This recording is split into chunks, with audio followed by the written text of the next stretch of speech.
Today's Animal World, our co-inhabitants will be presented in Persian, with subtitles in Arabic, all accents are Vietnamese, Chinese, English, French, German, Indonesian, Japanese, Korean, Malay, Persian, Portuguese, Russian, Thai, and Spanish.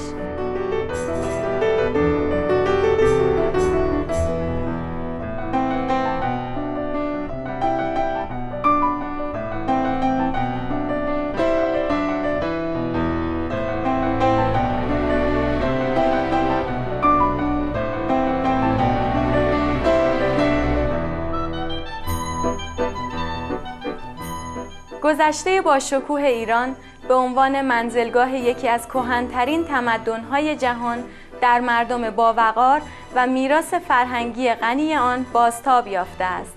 بینندگان مهربان، از شما دعوت می‌کنیم که امروز با ما باشید تا به استان شمالی گیلان سفر کنیم که مردمانش به خاطر استقلالشان معروفند.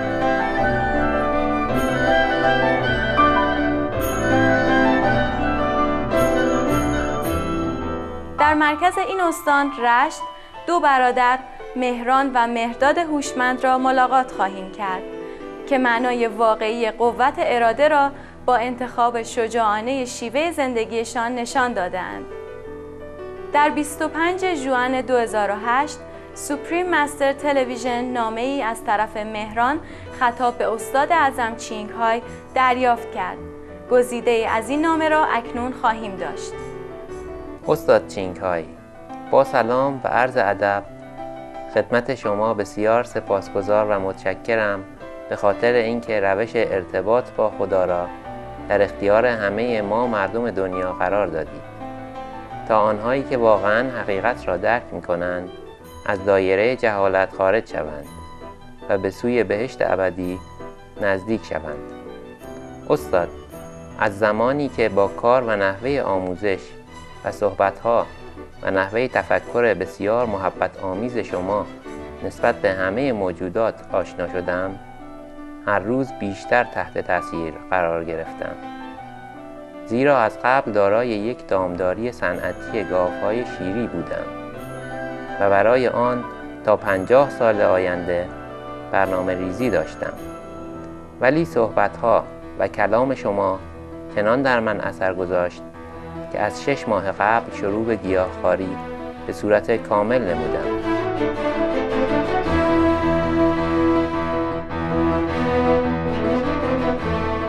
و بدین گونه حماسه الهام بخش برادران هوشمند آغاز شد. مهران و مهرداد دامداری خانوادگی سابقشان را نشان داده و از زندگی تاثیرگذارشان گفتند که تغییر زندگی با دامداری شیری به زندگی با شیوه وگان می باشد.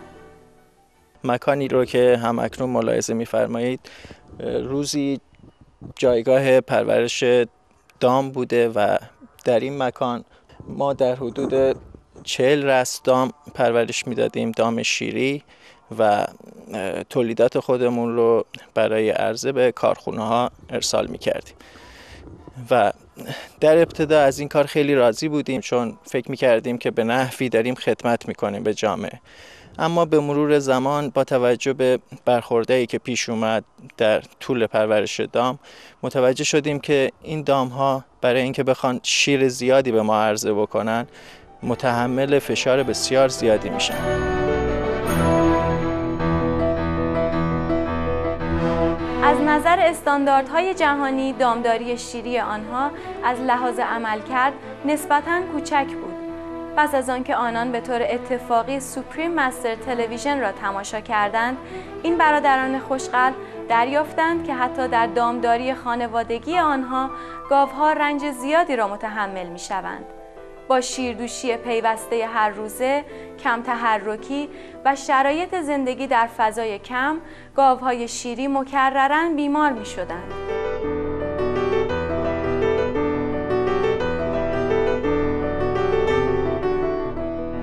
به این ترتیب که اونها اکثراً دچار تب شیر و یا ورم پستان می‌شدند و ما مجبور بودیم که برای درمان اینها بخوایم که از آنتیبیوتیک استفاده بکنیم و این کار مرتب داشت در این مکان تکرار میشد و چون دامها خب با دیدن سرنگ احساس میکردن که میخوایم به اینها تزریق بکنیم، اکثرا دچار ترس و وحشت میشدن.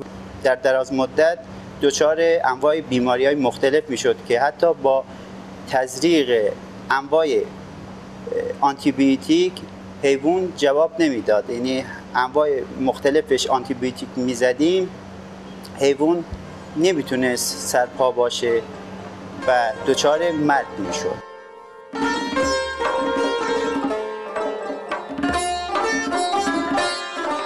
علاوه بر مشکل بیماری‌ها و استفاده مکرر از آنتی بیوتیک‌ها، برادرها متوجه شدند که دامداری شیری آنها خطرات زیست محیطی نیز ایجاد می‌کند.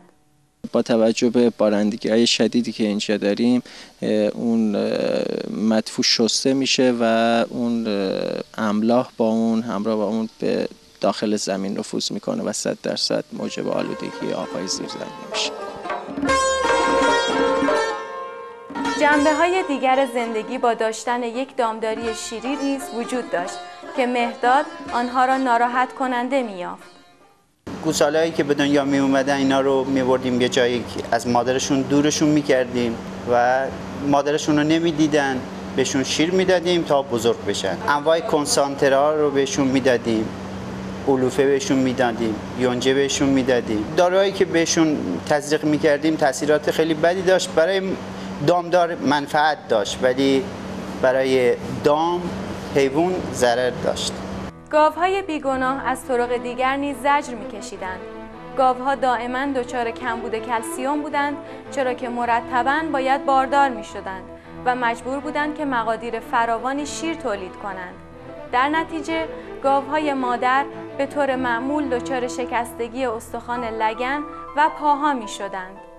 شاید به جرئت بگم که 6 ماه هنوز نگذشته بود که یه دونه از دامهام سر زایش یه دونه از استخوان‌های پاش شکست و دام زمینگیر شد و این زایه چنان رو من تأثیر بد گذاشت که کم کم به این فکر افتادم که خب اگر این بخواد که باز هم تکرار بشه، چون دام همه در حال زایش بودن و سوالی هم که از دامپزشک کردم گفتش که در اثر کمبود کلسیم برای دام‌هایی که معمولاً زایش دوم، سوم و چهارم دارن همچین اتفاقی میفته و این زایه واسم خیلی سنگین بود.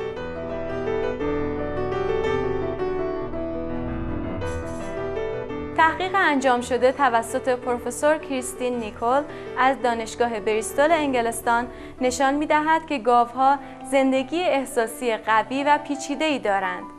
درد، ترس و اضطراب و همچنین نگرانی از آینده را درست همانند ما احساس می‌کنند. این تحقیق نتایج مشابهی را در دیگر همزیستان حیوان از جمله در مرغ‌ها و بزها پیدا کرده است. پروفسور جان وبستر نیز از دانشگاه بریستول اثبات کرده است که چگونه گاوها با یکدیگر دوستی برقرار می‌کنند. مهداد طبیعت با ادراک و حساس این موجودات را مشاهده کرد و فهمید که این دامداری شیری عذاب عاطفی بزرگی را برای گاوها ایجاد می‌کند.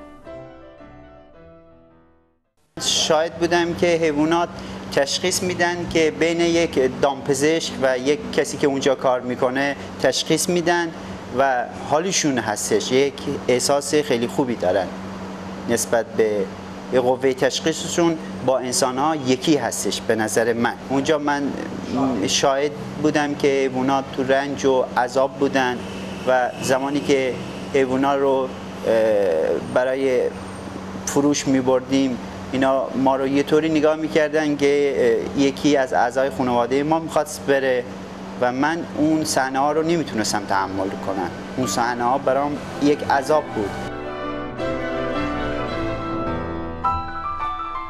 سرانجام برادران هوشمند خوشقلب تصمیم گرفتند که از روی عشق به حیوانات و به خاطر حفاظت از محیط زیست بایستی یک تصمیم شجاعانه بگیرند. از خدا خواستم که یک شغلی که شفقت و دوستی و این چیزا بیاره بیام کار بکنم. هنگامی که برنامه دنیای حیوانات همزیستان ما بازگردد، در خواهیم یافت که چگونه این دو برادر به تغییر شجاعانه از دامداری به معیشت‌های مهربانانه تر دست زدند. لطفاً با سوپریم مستر تلویزیون همراه باشید.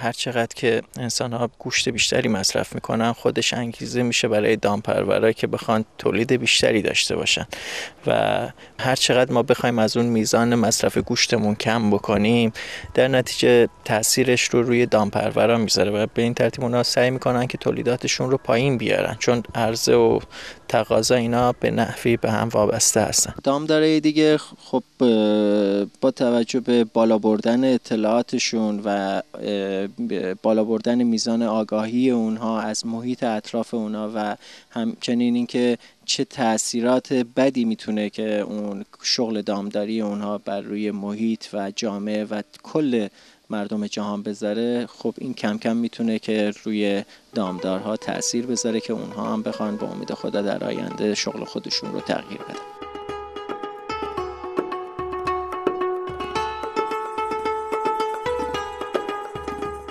مجدداً به دنیای حیوانات همزیستان ما و برنامه ما در مورد دو برادر از شمال ایران که شجاعت و شفقت خود را با بستن دامداری شیری و پیگیری معیشت‌های زیست پایدار نشان داده‌اند خوش آمدید. تغییر نظر مهران و مهرداد هوشمند بعد از تماشای برنامه‌های مختلفی از سوپریم مستر تلویزیون در مورد دامداری و محیط زیست بود. هنگامی که این برادران با اندوه از زیانی که دامداری شیری آنها ایجاد می‌کرده آگاه شدند، برآن شدند که یک تصمیم بسیار مهم برای تغییر شیوه زندگیشان بگیرند.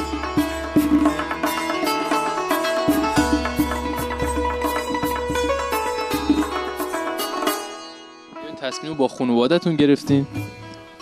این تصمیم رو بله با خانواده صحبت کردم و اونها هم وقتی که روشن شدن از این قضیه که واقعا با تعطیلی این دامداری چقدر میتونیم که به محیط خودمون و به تمام مردم دنیا کمک بکنیم، این خودش بالاترین خدمت هستش. بنابراین با هم تصمیم گرفتیم و دامداری رو تعطیل کردیم. نظر دیگران در مورد این تغییر کار شما چی بوده؟ دیگران خب در ابتدا که شنیدن خیلی تعجب کردن چون برای اونها هم قابل باور نبود ما همچین سرمایه گذاری بخوایم در همچین مجموعه انجام بدیم بعد از این همه مدت وقت گذاشتن واسه اون، بعد یک دفعه بخوایم بیایم و قید کار رو بزنیم و بنابراین برای اونها جای سوال بود و ما سعی میکنیم که برای اونها توضیح بدیم که علت این کار چه بوده و چه چیزی موجب شده که ما همچین تغییری به وجود بیاد.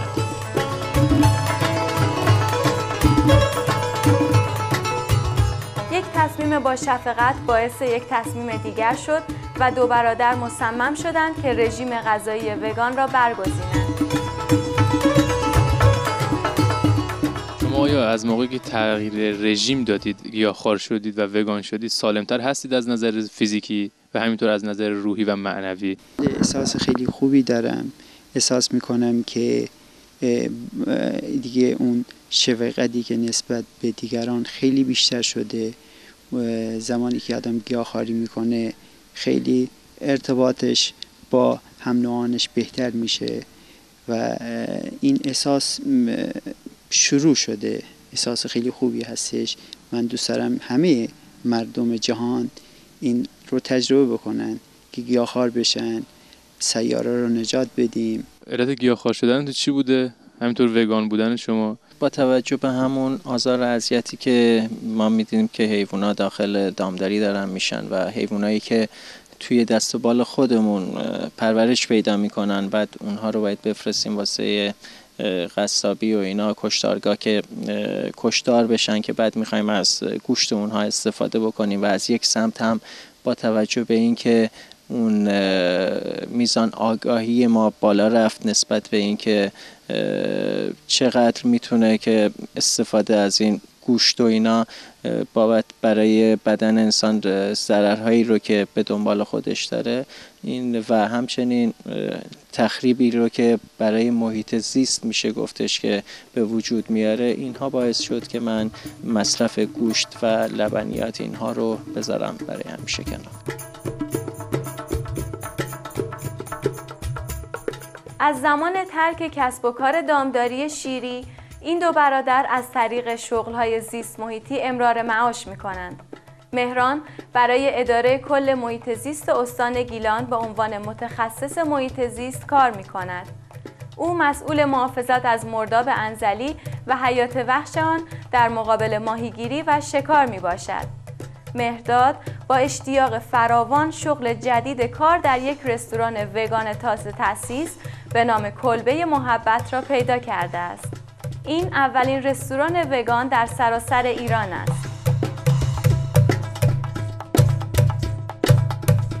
اینجا هستم، احساس خوشحالی میکنم، با کسایی کار میکنم، همه بزرگ، همه آدمای بسیار خوب باشون داره کار میکنم و ما اینجا ترویج گیاهخواری رو اینجا عرضه میکنیم برای مردم و خیلی خوشحال هستم و این خوشحالی باعث شده که روز به روز باعث بشه که من دیگران رو هم تشویق به گیاهخواری بکنم. ما از این برادران پرسیدیم که چه چیز دیگری دامداران را برمی‌انگیزد که به شغل‌های زیست پایدار روی بیاورند.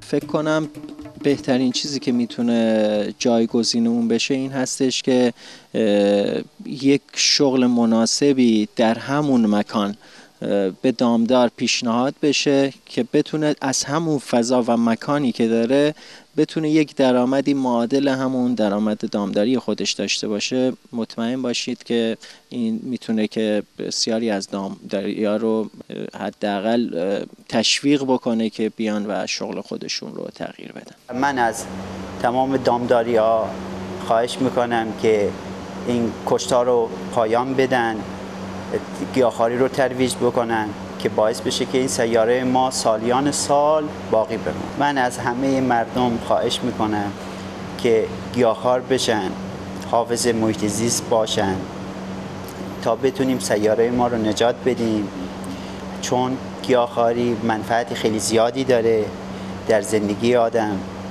باعث میشه که آدم نسبت به هم نوعانش یه شفقت و یک مهربانی داشته باشه و این شفقت در زندگی آدم تأثیرات بسیار زیادی داره. مهران هوشمند نامش به استاد اعظم چینگهای را چنین به پایان برد. فکر می کنم که در ایران اولین نفری باشم که برای کاهش آلودگی محیط زیست دامداری خودم را تعطیل می نمایم و امیدوارم که این خود تبلیغی باشد که افراد دیگری هم به این سو کشانده شود و هر روز شاهد تعطیلی دامداری‌های بیشتری در کل کشورهای دنیا باشیم. در پایان از استاد باز هم تشکر می‌کنم بابت لطف و شفقت بیکرانی که نسبت به همه موجودات جهان نشان می‌دهند که خود باعث دلگرمی ما می‌شود تا گام‌های محکم و استوارتری برای نجات کره زمین برداریم. انشاءالله که پروردگار شما را برای همه مردم دنیا پاینده نگه دارد تا وجود پربرکتتان مایه سرافرازی روزافزون ما شود. رحمت و صلح بر شما باد. مهران از ایران.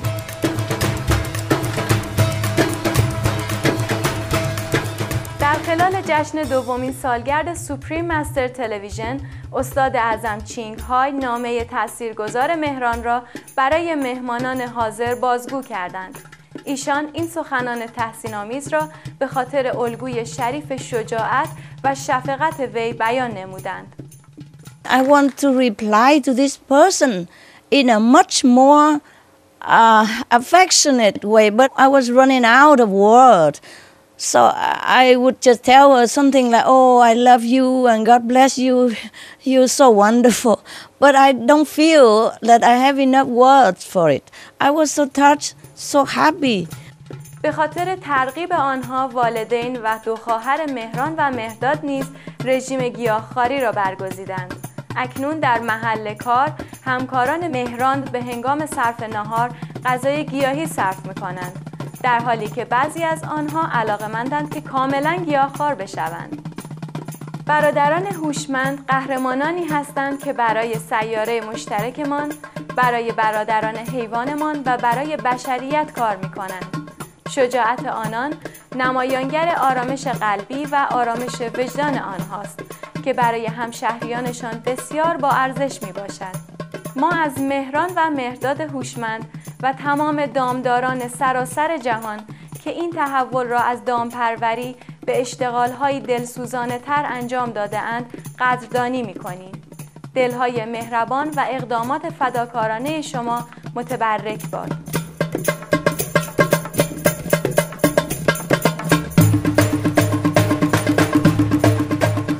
متشکریم که امروز به ما در برنامه دنیای حیوانات همزیستان ما پیوستید. برنامه بعدی در سوپریم مستر تلویزیون پس از اخبار قابل توجه سرگرمی تعالی بخش می باشد که همگی ما در مسیر با شکوه صلح، پرهیزگاری و مهربانی گام برداریم. Thank you for joining us today on Animal World, our co-inhabitants. Coming up next on Supreme Master Television is enlightening entertainment after noteworthy news. May we all walk on the dignified paths of peace, virtue, and kindness.